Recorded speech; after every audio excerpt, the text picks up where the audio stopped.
আসসালামু আলাইকুম, সবাইকে শুভেচ্ছা জানাচ্ছি। মাসুম মাহবুব। আমার কাছে বেশ কিছু ব্রেকিং খবর আছে। প্রথমে আমি শিরোনাম আপনাদের একটু জানিয়ে দিচ্ছি, তারপর মূল লাইভ সেশনে চলে আসব। ইরানে আবারও স্থল অভিযান চালাবার পরিকল্পনা করছে দখলদার দেশটি।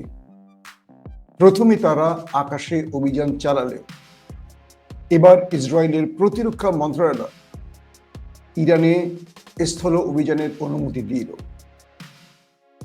দ্বিতীয় ব্রেকিং খবর, দখলদার দেশটির বিরুদ্ধে গাজার প্রতিরোধ বাহিনী বড়সড় প্রতিরোধ গড়ে তুলেছে, যার বিনিময়ে 15 থেকে 20 জনের মতো দখলদার সেনাকে ওপারে পাঠানো হয়েছে। দখলদাররা হিজবুল্লাহতে আবারও আক্রমণ করেছে কয়েক দফা।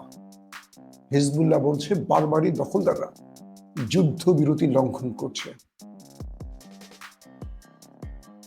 4 নম্বর ব্রেকিং খবর, ইরানের ভেতরে ব্যাপক ধরপাকড় চলছে।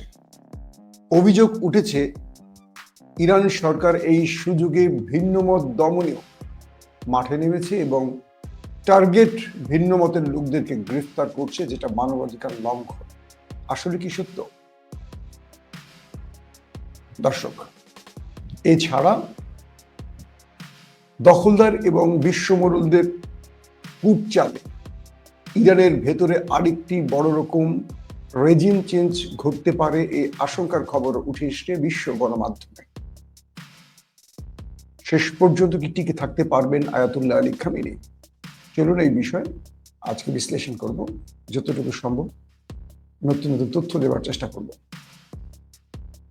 প্রিয় দর্শক, প্রথমে আসি ইরানের রেজিম চেঞ্জ প্রসঙ্গে। মার্কিন যুক্তরাষ্ট্রের প্রেসিডেন্ট ডোনাল্ড ট্রাম্প ইরানকে একটি অফার করেছে, এটা আপনারা জেনে গেছেন। ইরানকে $3,000 কোটি দেয়া হবে। পাশাপাশি পৃথিবীর যে ব্যাংকগুলোতে ইরানের অর্থ আটকে আছে, ফ্রিজ করে রাখা হয়েছে, সেই অর্থগুলো ইরানকে ফেরত দেয়া হবে যদি ইরান তার পারমাণবিক প্রকল্প বন্ধ করে কেবল পারমাণবিক বিদ্যুৎ কেন্দ্রের ব্যাপারে সচেষ্ট থাকে। বোঝেননি? আবারও বলছি, ইরানকে আমেরিকা $3,000 কোটি দিচ্ছে বা দিবে যদি ইরান পারমাণবিক বোমা না বানিয়ে তারা নিউক্লিয়ার পাওয়ার প্ল্যান্টের কাজ অব্যাহত রাখে এবং পৃথিবীর যে দেশগুলোতে ইরানের টাকা ফ্রিজ করে রাখা হয়েছে নিষেধাজ্ঞার জন্য, স্যাংশনের জন্য, সেই টাকাগুলো ইরানকে ফেরত দেওয়া হবে। পাশাপাশি ইরানের বিরুদ্ধে যে স্যাংশনগুলো আছে, তেল বিক্রি সহ বিভিন্ন ক্ষেত্রে ইরান আন্তর্জাতিক বাজারে প্রবেশ করতে পারছে না, এই জায়গাতে এই নিষেধাজ্ঞাগুলো তুলে নেওয়া হবে যদি ইরান আমেরিকার এই প্রস্তাবে রাজি থাকে। এই প্রস্তাবটি কেন মার্কিন যুক্তরাষ্ট্র দিয়েছে বুঝতে পেরেছেন। অর্থাৎ ইরানকে ইরাক এবং সিরিয়া বানাতে চায়। আপনারা জানেন এর আগে ইরাক এবং সিরিয়া নিউক্লিয়ার বোমা বানাবার চেষ্টা করেছিল, পারমাণবিক বোমা বানাবার চেষ্টা করেছিল এবং এই দখলদার দেশটি সেই দেশে বিমান হামলা করে সেই প্রকল্পগুলোকে ধ্বংস করেছিল এবং আমেরিকা তখন এরকম প্রস্তাব দিয়েই এই দেশগুলোকে আজকে ধ্বংসস্তূপে রূপ দিয়েছে। আজকে ইরাক পৃথিবীতে একটি ভঙ্গুর রাষ্ট্র, সিরিয়া একটি অকার্যকর রাষ্ট্র। ঠিক ইরানকে এই ধাঁচে বা এই ফ্রেমে আনার জন্য মার্কিনীরা একটি প্রস্তাব তুলে এনেছে এবং যাতে করে ইরানিরা বুঝতে পারে যে আমেরিকা ইরানের ভালো চায়, তারা স্যাংশন তুলে নেবে, ইরানের টাকা বিদেশে যেগুলো আটকা আছে সেগুলো ফেরত দেবে, আরো $3,000 কোটি ইরানকে দেয়া হবে সহযোগিতা। আপনারা কি কথা শুনতে পাচ্ছেন? একজন লিখছে কথা জোরে শোনা যাচ্ছে না। আমার কথা জোরে, আসলে লাইভে কথা জোরে শুনতে পারতে আপনাদের একটু কষ্ট করে হবে। লাইভের সিস্টেমটাই আসলে এরকম যে এখান থেকে অটোমেটিক আমার ভয়েসটাকে ওরাই ট্রান্সফার করে, যতটুকু পারফেক্ট অডিও দরকার ওরাই করে। এখন কেন, আমি তারপর একটু চেষ্টা করি বাড়ানোর জন্য। দর্শক, এরপরে যে বিষয়টি তৈরি হয়েছে, ইরান আমেরিকার এই প্রস্তাবে ইয়েস নো ভেরি গুড কিচ্ছু বলেনি।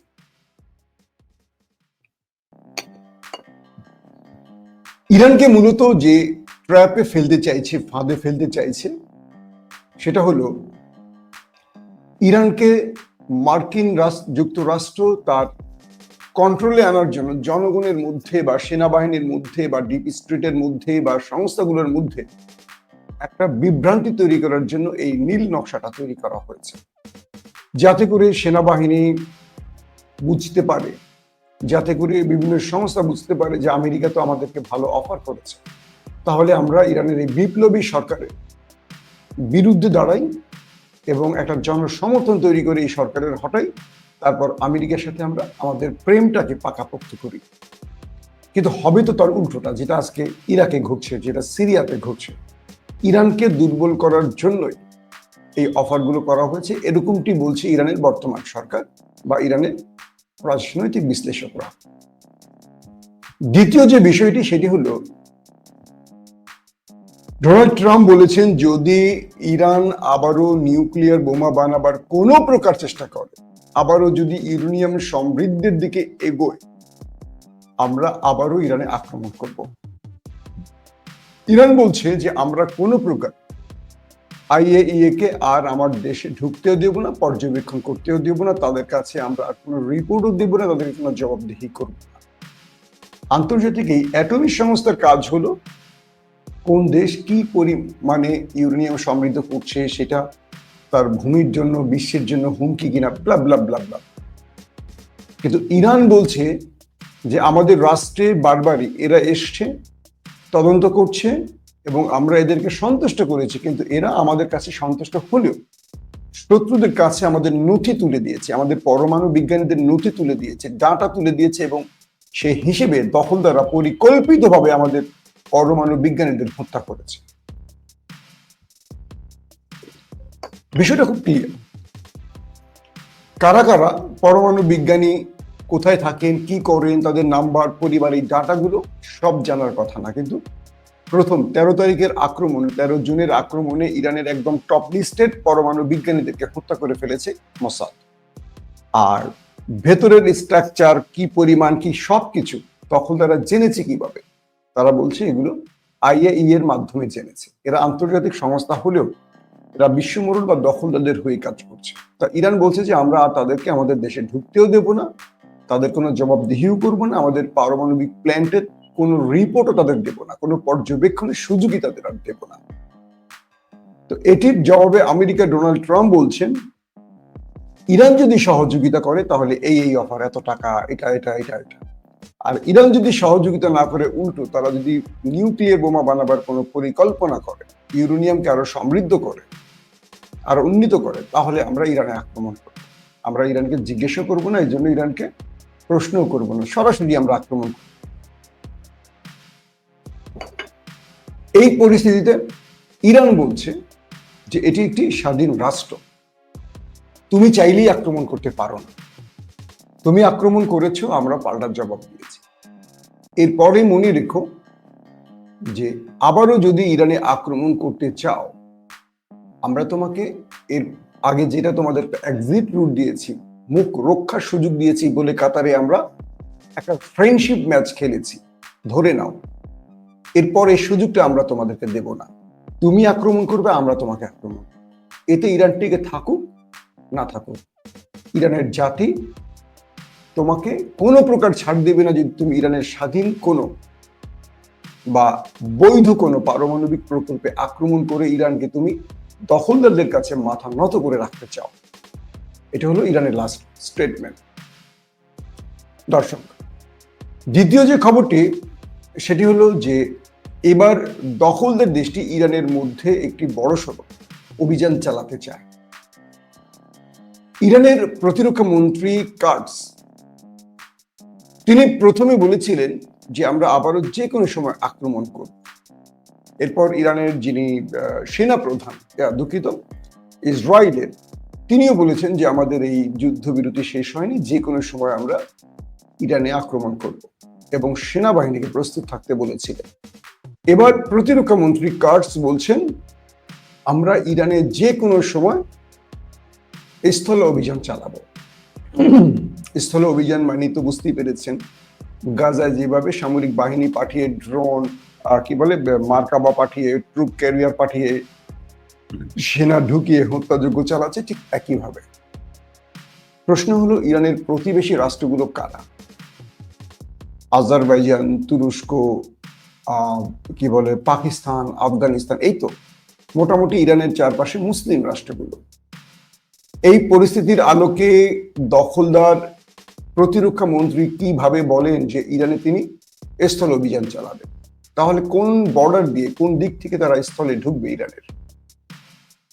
এদিকে আজারবাইজানকে কিছুটা সতর্ক করেছে ইরান যে তোমরা আমাদের প্রতিবেশী মুসলিম দেশ, ধর্মে বর্ণে সবকিছুতে তোমাদের সাথে আমাদের মিল আছে, তারাও শিয়া তারাও শিয়া। তোমাদের দেশের ভেতরে আকাশ ব্যবহার করার সুযোগ পেয়েছিল দখলদার দেশটি, আমাদের কাছে রিপোর্ট আছে। আগামীতে তোমরা এই ভুলটি করো না, এতে করে তোমাদের সাথে আমাদের রিলেশন নষ্ট হবে। এবং তুরস্ক আজারবাইজানকে স্পষ্ট বলে দিয়েছে, যেহেতু তুরস্কের ছোট ভাই আজারবাইজান বা এরদোয়ানের ছোট ভাই ইলহাম আলিয়েভ আজারবাইজানের রাষ্ট্রপ্রধান, বলছে যে কোনো প্রকার দখলদারদেরকে কোনো স্পেস দিও না আরেকটি মুসলিম দেশে আক্রমণের জন্য। এটা হলো এরদোয়ানের একদম সাফ কথা। আমাদের মধ্যে বিভাজন থাকবেই, অনৈক্য থাকলে সেটা আমরা ঐক্যে নিয়ে আসবো, কিন্তু শত্রুকে মুসলিম দেশের দরজা দেখিয়ে দিও না। এটা হলো এরদোয়ানের কথা। তিনি বলেছেন কোন মুসলিম দেশের উচিত হবে না, এটি একদম ওয়াইসি প্রোগ্রামে বলেছে। প্রতিটি 57টি মুসলিম দেশকে উদ্দেশ্য করে এরদোয়ান বলেছেন যে সময়টা কি এখনো আসেনি ঐক্যের? একদিকে গাজার মানুষকে মারছে, একদিকে ইরানের দিকে টার্গেট করছে, তারপরেও কি মুসলিম দেশ এক হবে না? এরদোয়ান বলেছেন। এবং তিনি বলেছেন, আমি প্রতিটি মুসলিম দেশকে বলবো, শত্রুকে দরজা চিনায় দিবেন না। আজকে আপনার ভাইয়ের দরজা চিনলে কালকে আপনার দরজা চিনবে। তো এই অবস্থাতে ইরানের ভেতরে স্থল অভিযানের যে মাস্টার প্ল্যান করছে দখলদাররা, এখানে দুটো বক্তব্য এসছে। এক, এটা কি নিছক ইরানকে হুমকি দেয়া, নাকি সত্যিকার অর্থেই তারা একটা স্থল অভিযানের পরিকল্পনা করছে? ধরে নিলাম পরিকল্পনা করছে, তাহলে দখলদাররা ভেতরে তাদের মিত্রদের সাথে কাজ করেই তো প্রস্তুতি নিচ্ছে, এবং ডোনাল্ড ট্রাম্প তাদের সাথে এই বিষয়ে নিঃসন্দেহে একমত হয়েছেন বলেই তারা ইরানে একটা স্থল অভিযানের পরিকল্পনা করছে। ইরানে স্থল অভিযান করে কি টিকে থাকতে পারবে এই বিশাল বাহিনীর বিরুদ্ধে, বিশাল আয়তনের দেশের বিরুদ্ধে? এই দখলদার দেশটি যারা প্রায় 2 বছরের অধিক সময় ধরে গাজাতেই বড় সাফল্য পায়নি, কেবল সাধারণ মানুষকে হত্যা ছাড়া। এখন পর্যন্ত হামাস শক্ত প্রতিরোধ গড়ছে, যাদের সেনাবাহিনী বা যাদের সদস্য 30-40 হাজারের বেশি, আরো কম। তারা যদি দখলদার দেশটিকে এখন পর্যন্ত বিজয় তুলে দিতে না পারে, অর্থাৎ বিজয় নিতে দিতে না পারে, ইরানের এই 6-7 লক্ষ সেনাবাহিনীর বিরুদ্ধে, আধুনিক অস্ত্রের বিরুদ্ধে টিকে থাকবে? বলা হচ্ছে যে ইরানের বিরুদ্ধে এখন দখলদার দেশটি এই স্থল অভিযানের অনেকগুলো চিন্তা তাদের আছে। এবং তারা কেন স্থল অভিযানের চিন্তা করছে তার প্রধান কারণটি হলো, তারা নিজেরা তাদের সবচেয়ে বড় বড় ভয়ঙ্কর বোমাগুলো ফেলেছে নিউক্লিয়ার সাইডে, নাতাঞ্জ, স্পাহান, পার্ডো, কিন্তু তারা সফলতা পায়নি। এরপর যুক্তরাষ্ট্রের সবচেয়ে বড় ডেঞ্জার বোমা, যেটাকে বলা হয় টোমাহক কিংবা বাংকার ব্লাস্টার, B2 থেকে ছড়ানো হয়েছে, যে বোমাগুলো সবচেয়ে ভয়ঙ্কর। এই বোমা দিয়েও কিচ্ছু করতে পারেনি ইরানের নিউক্লিয়ার সাইডের। তাহলে দখলদার দেশটির জন্য আসলে আর অপশন কি আছে? কারণ তারা আকাশ থেকে যে বোমাগুলো ছুড়বে, এই বোমাগুলোর ইরানের যে টার্গেটে পৌঁছানোর, সেখানে পৌঁছতে পারছে না। তাহলে একটি কাজই করতে পারে, সেখানে স্বয়ং সেনা ঢুকিয়ে দিয়ে, মানে স্থল অভিযানের নামে সেনাবাহিনী ঢুকে নিজেরা সেখানে প্রবেশ করে সেখানে বিস্ফোরক বা ডিভাইস সেট করে বিস্ফোরণ ঘটিয়ে ধ্বংস করা, এই তো। আর এটি হয়তোবা দখলদারদের এখন টার্গেট। তারা বলছে আমরা এবার ঢুকবো ইরানের ভেতর, আর ইরান বলছে ওয়েলকাম, আমরা তোমাদের এই সুযোগটি দিতে চাই, কারণ তোমরা ইরানকে গাজা কিংবা লেবানন মনে করে ফেলেছ। তোমরা 12 দিনের আঘাতে কি বুঝতে পারোনি ইরান কি জিনিস? যদি বুঝতে না পারো, তাহলে তোমরা আসো, তোমাদের জন্য ইরানের ভূমিতে স্বাগত জানাই। এই পরিস্থিতিতে আরো কয়েকটি প্রশ্ন নতুন করে উঠে এসছে, সেটি হলো ইরানের সাথে দখলদার দেশটির এই যে উত্তেজনা, এই উত্তেজনাটি কয়েকটি ফ্রেমে চলছে। কারণ তারা বুঝে গেছে যে তারা কিচ্ছু করতে পারেনি এবং আন্তর্জাতিক গণমাধ্যমগুলো বলছে ডোনাল্ড ট্রাম্পের মুখ রক্ষার খেলাটিতে ট্রাম্পের মুখ পুড়ে গেছে। উল্টো কেন পুড়ে গেছে? দখলদার নেতানিয়াহু এবং ট্রাম্পের যে তারা ইরানে এত এত আক্রমণ করে তারা কিচ্ছু করতে পারলো না, উল্টো দখলদার দেশটিকে একেবারে নাস্তানুবুদ করে ছেড়েছে ইরান। ইতিমধ্যে প্রায় ৩৫ থেকে ৪০,০০০ ইহুদি জনগণ ইসরায়েলি সরকারের বিরুদ্ধে মামলা করেছে যে আমাদের ঘরবাড়ি ফেরত দাও, আমাদের যে সম্পদ তোমরা যুদ্ধের নাম করে ধ্বংস করেছো ইরানের হাতে, এগুলো আমাদের ফেরত দাও। তারা আদালতে মামলা করেছে নেতানিয়াহু। বুঝতে পেরেছেন? ওরা বলছে যে আমরা তো ভালোই ছিলাম, শান্তিতে ছিলাম, তুমি গাজায় যুদ্ধ ছড়াইছো তোমার অবৈধ ক্ষমতা টিকিয়ে রাখার জন্য। তুমি ইরান শান্তিপূর্ণ কর্মসূচিতে ইরানের আক্রমণ করেছো তুমি নিজেকে টিকিয়ে রাখার জন্য। আমাদের যে বাড়িঘর ধ্বংস হয়েছে তুমি যে যুদ্ধ ছড়িয়ে বা ইরানে আক্রমণ করে আমাদের হামলা বা আমাদের টার্গেটে পরিণত করেছো, এটার জন্য তোমাকে এখন আমাদের ক্ষতিপূরণ দিতে হবে। এগুলো নেতানিয়াহুর জন্য একটা বড় চাপ। দ্বিতীয়ত, ভেতরে ব্যাপক বিক্ষোভ তৈরি হচ্ছে দখলদার দেশটির ভেতরে। এখন নেতানিয়াহুকে আবারও কোনো যুদ্ধের ফ্রন্টে লড়াই করে টিকে থাকতে হবে। ইতিমধ্যে দক্ষিণ লেবাননে আবারও আকাশ থেকে বিমান হামলা চালিয়েছে দখলদার দেশটি। এতে বেশ কজন হতাহত হয়েছে খবর পাওয়া গেছে। দেখেন, হিজবুল্লাহর সাথে দখলদারদের যুদ্ধবিরতি হয়ে গেছে নভেম্বরে। এরপরে থেমে থেমে থেমে থেমে এই যুদ্ধবিরতি লঙ্ঘন করে, সিজফায়ার লঙ্ঘন করে, আন্তর্জাতিক আইনকে বৃদ্ধাঙ্গুলি দেখিয়ে বারবারই লেবাননের ভেতরে গিয়ে আক্রমণ করছে আর বলছে আমরা হিজবুল্লাহ টার্গেটে আক্রমণ করছি। হিজবুল্লাহ কিন্তু এখন পর্যন্ত তার কোনো জবাব দিচ্ছে না, কৌশলগত কারণে হোক বা তাদের দুর্বলতার কারণে হোক। কিন্তু বারবার হিজবুল্লাহকে তেতিয়ে ওঠার চেষ্টা করছে দখলদাররা যে আমরা মারি, তোমরা আসো, আবার যুদ্ধ ছড়াই। কিন্তু যুদ্ধবিরতির পরে এভাবে কোনো দেশে আক্রমণের আন্তর্জাতিক কোনো নিয়ম আছে? কিন্তু দখলদাররা সেই কাজটি করে যাচ্ছে।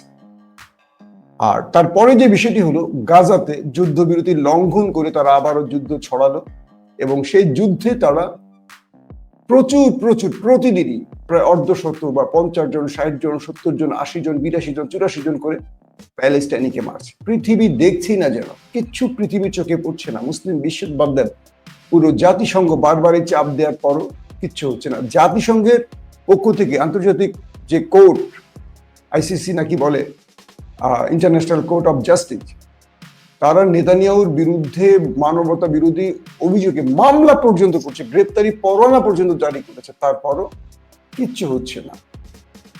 তিনি মানবতা গণহত্যা চালিয়ে যাচ্ছেন। এই গণহত্যার জন্য জাতিসংঘ পর্যন্ত তার বিরুদ্ধে দাঁড়িয়েছে, কিচ্ছু হচ্ছে না। তার মানে একটা ইসরায়েল জাতিসংঘের চেয়েও বেশি শক্তিশালী।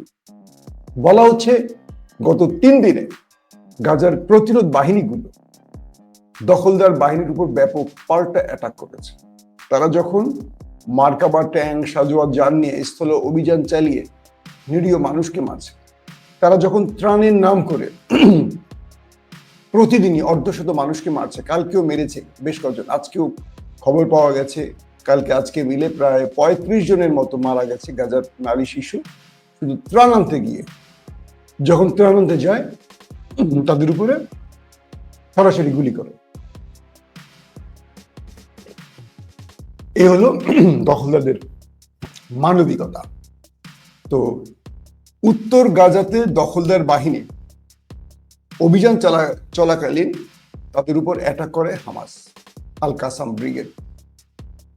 একটি সহযোজনের টার্গেট করে ৭ জনকে ওপারে পাঠিয়ে দেয় প্রতিরোধ বাহিনী। তারা যখন আসে, কে রকেট অ্যাটাক করে এবং এক রকেটের আঘাতেই সেই ট্রুপের সেই দখলদার সেনাদের গাড়িতে ৭ জনই ওপারে চলে যায়। এরপর তারা বিচ্ছিন্ন আরো কয়েকটি অপারেশন চালায়, সেখানেও বেশ কজনকে ওপারে পাঠায়। তারপর শেষ খান ইউনুসে আরেকটি অভিযান চালায় প্রতিরোধ বাহিনী, সেখানেও ৭ জনকে ওপারে পাঠায়। বিভিন্ন তথ্যের আলোকে জানা গেছে ১৫ জন, কিন্তু আল কাসামের পক্ষ থেকে বলা হয়েছে তারা 2 ডজনেরও বেশি দখলদারকে ওপারে পাঠিয়েছে। তার মানে একদিকে ইরানের মার খেয়ে তাদের দৃষ্টি এসছে গাজাতে দখলদারদের, সেখানেও এখন প্রতিরোধ বাহিনীগুলো ঘুরে দাঁড়িয়েছে এবং দখলদারদের যে গণমাধ্যমগুলো, মানে ইসরায়েলের যে গণমাধ্যম, তারা বলছে হামাসের অ্যাটাকগুলো এত পরিকল্পিত বা এত গোছানো যে দখলদাররা এই আক্রমণগুলো ঠিক বুঝে উঠতে পারছে না, পাল্টা রিয়েকশন দেবে কি। এত পরিকল্পিত, এত গোছানো এবং এত টার্গেট বেজ আল কাসাম যে অ্যাটাক করছে বা ইসলামিক জিহাদ যে অ্যাটাক করছে খুব নিখুঁত ভাবে, এবং বলা হচ্ছে যে এতে করে প্রতিদিনই দখলদারদের সেনারা প্রাণ হারাচ্ছে। এবার যদি দখলদারদের টনক নয়, ডোনাল্ড ট্রাম্প যুদ্ধবিরতির ঘোষণা দিয়েছেন যে 7 দিনের মধ্যেই গাজাতে যুদ্ধবিরতি ঘটাবেন। একটা পিচ অ্যাওয়ার্ড তার দরকার, নোবেল তার খুব দরকার। আমি মনে করি ডোনাল্ড ট্রাম্পের আগে নেতানিয়াহুকে কি নোবেল দেওয়া উচিত। ইসরায়েলের প্রধানমন্ত্রী মিস্টার বেনিয়ামিন নেতানিয়াহুকে দ্রুত নোবেল দেওয়ার দাবি করছি আমরা, কারণ পুরো পৃথিবীতে তিনি শান্তির জন্য কাজ করছেন।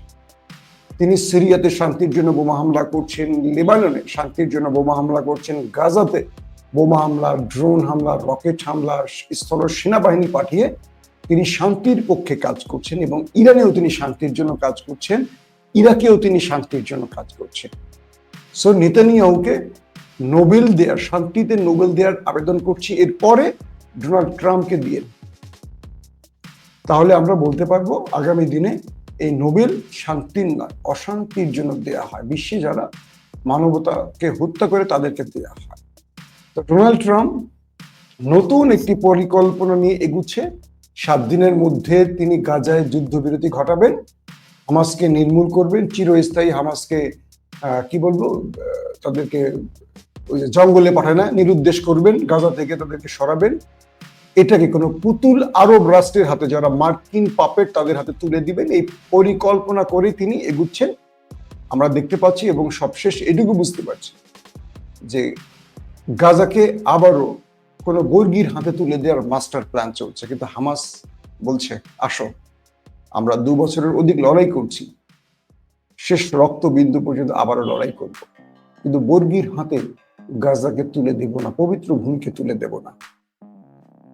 দর্শক, শেষ সময় আবারও বলি, শান্তির পক্ষে আমরা, যুদ্ধের বিরুদ্ধে আমরা চাই শান্তি আসুক, পুরো পৃথিবীতে শান্তি আসুক। কিন্তু এই দৃশ্যগুলো ভুলে যাবেন না, যে দৃশ্যে বলা হচ্ছে গাজার মানুষ একদিকে গুলিতে মরছে, একদিকে বোমায় মরছে, একদিকে ক্ষুধায় খাদ্যের জন্য মরছে, পানি নেই, ওষুধ নেই, চিকিৎসা নেই, খাদ্য নেই। 57টি মুসলিম দেশ দেখছে, কিন্তু গাজার দৃশ্যগুলো আসলে আমি খুব কম বলি। কেন কি জানেন?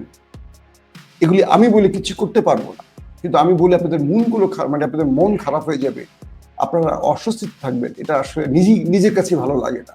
গাজায় চরম চরম চরম খাদ্য সংকট চলছে, একটা অমানবিক পরিস্থিতি তৈরি হয়েছে, কিন্তু পৃথিবী সেই দিকে তাকিয়ে নেই।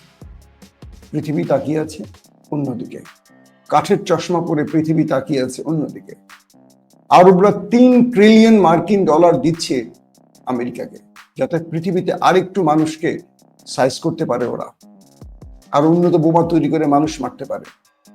কিন্তু আরবরা একটা খাবার পাঠাতে পারছে না ফিলিস্তিনে, অথচ ফিলিস্তিনেরাও আরব, ওরাও আরব। আমি জানি না এই আরবরা আল্লাহর কাছে কি জবাব দেবে। প্রত্যেকে ভালো থাকবেন। আল্লাহ হাফিজ।